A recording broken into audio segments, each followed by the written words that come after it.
In 2019, a Sims 4 update added UI scaling tools to make the game more accessible. Yet since then, updates have honestly been pretty rocky, including controversial changes to console controls. Players are still speaking out that they can't play the game well, and of course this is all under the umbrella of a gaming company that says they make their games accessible. This player says, "I'm a disabled player and the game has never affected my disability so badly. Prior to control changes, the main problem they had was selling things from the build inventory because it requires a lot of repetitive clicking. The biggest problem is that you now have to hold the controls down while using the cursor more. You really need to have a steady grip. It's causing my hand to look like a claw after playing. I enlarge the cursor, but it doesn't use the entire surface area." So you still have to have a small target to scroll and select a very small color bar icon on the catalog item. My physical condition causes balance problems. It's usually only affected if I follow the camera in city living apartments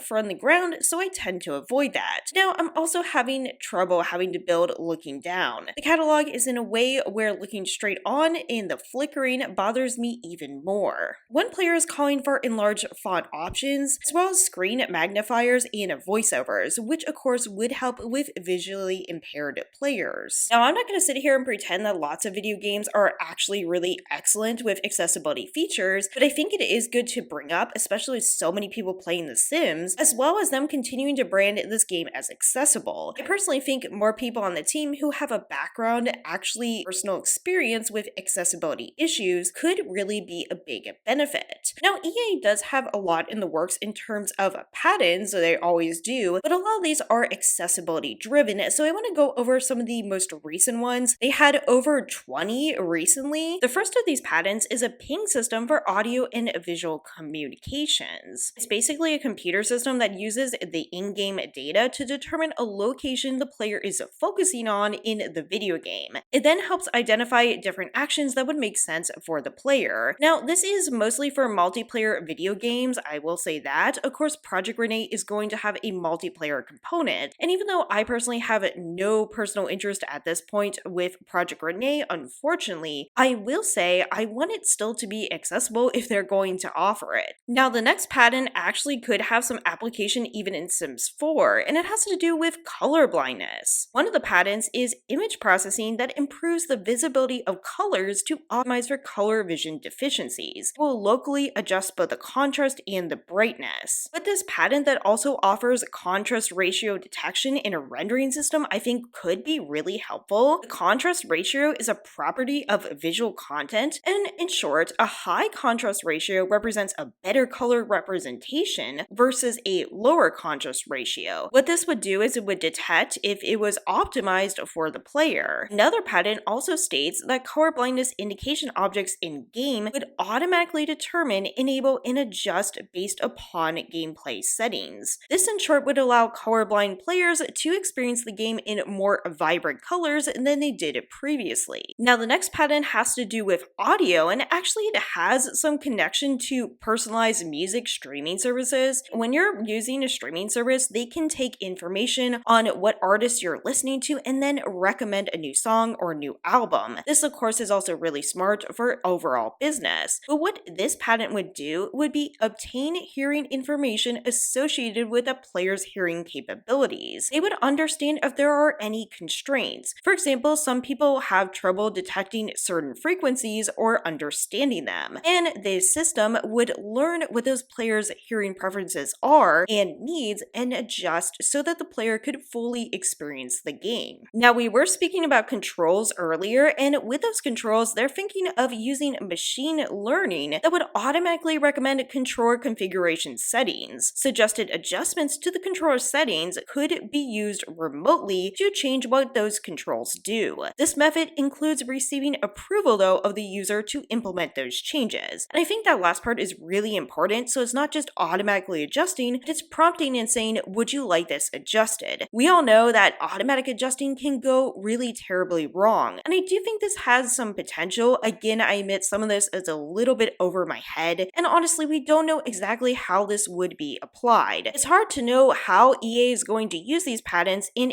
what games. Now, if you've been playing Sims 4 for any span of time, you know we've had a variety of different types of tutorials. It is an adaptive gaming tutorial system. It It would provide guidance on performing in-game commands in a way that's tailored to each player's skill or playstyle. Based upon the player's actions and playstyle, there would be a personalized tutorial for them. Now again, I could see this going totally wrong, but the idea is to replace those cookie cutter tutorials and have something that is catered to the player. There's also a patent for an animated and personalized coach for video games, which is interesting. It's clear they're very interested in machine learning to customize and cater to games. It also makes sense as it goes along with the live service model. Now, the downside obviously is they're tracking your every move basically to add these personalized and customized experiences. From my standpoint, I would most want to see improvements for visually impaired players and also in the realm of controls as long as it actually is improving accessibility. And along with this is an intelligent personalized speech recognition. This personalized speech recognition improves the accuracy and efficiency of speech recognition by using personal mappings for each user. Essentially, unfortunately, voice recognition systems that are used in game, sometimes for gameplay, sometimes for accessibility reasons, a lot of times they just are really poor, especially players with certain accents or speech impediments. The idea would be to study the player's speech patterns and to be able to customize and improve that accuracy. Complementing this, they also want to introduce an expressive speech audio from text data. And again, I'm not saying that any of this is going to make it into the Sims franchise whatsoever, but they do have these patents right now. Now, we could get into a long discussion about these being patents for A and also what other games are doing in terms of accessibility. I just wanted to start and open up a conversation because honestly, this is about more than The Sims. It's about making the video game industry more accessible to more players. And right now, I just think Sims is not really living quite up to that standard. But let me know in the comments below what you think. Have you had any experiences with accessibility issues in The Sims? Do you know anyone else who has? And what do you think about any of these patents? As always, please let me know if you have any video suggestions. And as always, please take care and I'll see you in the next video.